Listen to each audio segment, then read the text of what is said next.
আগামী ত্রয়োদশ জাতীয় নির্বাচন অবাধ, সুষ্ঠু, শান্তিপূর্ণ ও উৎসবমুখর পরিবেশে অনুষ্ঠানের লক্ষ্যে বাংলাদেশ আনসার ও গ্রাম প্রতিরক্ষা বাহিনী গত বছর আগস্ট মাস থেকে সুপরিকল্পিত ও সমন্বিত প্রস্তুতি গ্রহণ করে আসছে।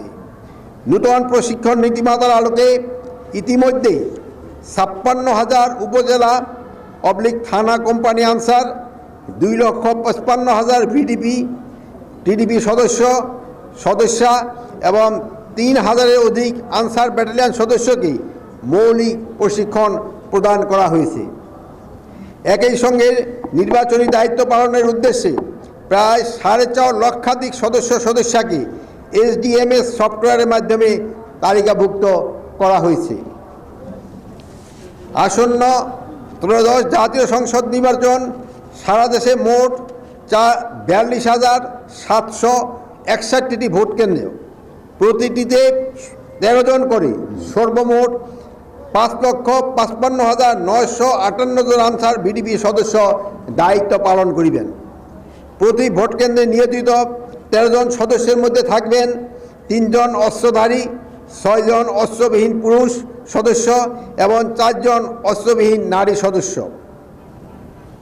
এবং অতিরিক্ত নিরাপত্তা ব্যবস্থার অংশ হিসাবে প্রতি কেন্দ্রে নিয়োজিত ৩ জন অস্ত্রধারী সদস্যের মধ্য থেকে একজন নির্বাচনকালীন সময়ে প্রিজাইডিং অফিসারের সঙ্গে সার্বক্ষণিক দায়িত্ব পালন করবেন।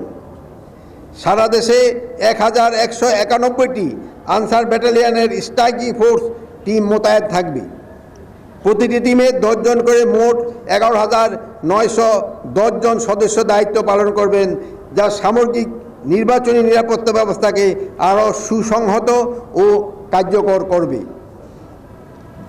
আপনাদের যে কোনো ধরনের অনৈতিক, পক্ষপাতমূলক বা দায়িত্ব বহির্ভূত আচরণ ও কর্মকাণ্ড যা নির্বাচন প্রক্রিয়াকে প্রভাবিত বা বিঘ্নিত করতে পারে তা থেকে সম্পূর্ণভাবে বিরত থাকার জন্য আমি সুস্পষ্টভাবে আপনাদের নির্দেশনা প্রদান করছি। দেশের ভবিষ্যৎ কল্যাণে একটি সুষ্ঠু, অবাধ ও নিরপেক্ষ নির্বাচন সফলভাবে সম্পন্ন করার পবিত্র দায়িত্ব সকলকে কাঁধে কাঁধ মিলিয়ে নিষ্ঠা, সততা ও পেশাদারিত্বের সঙ্গে পালনের অঙ্গীকার করতে হবে।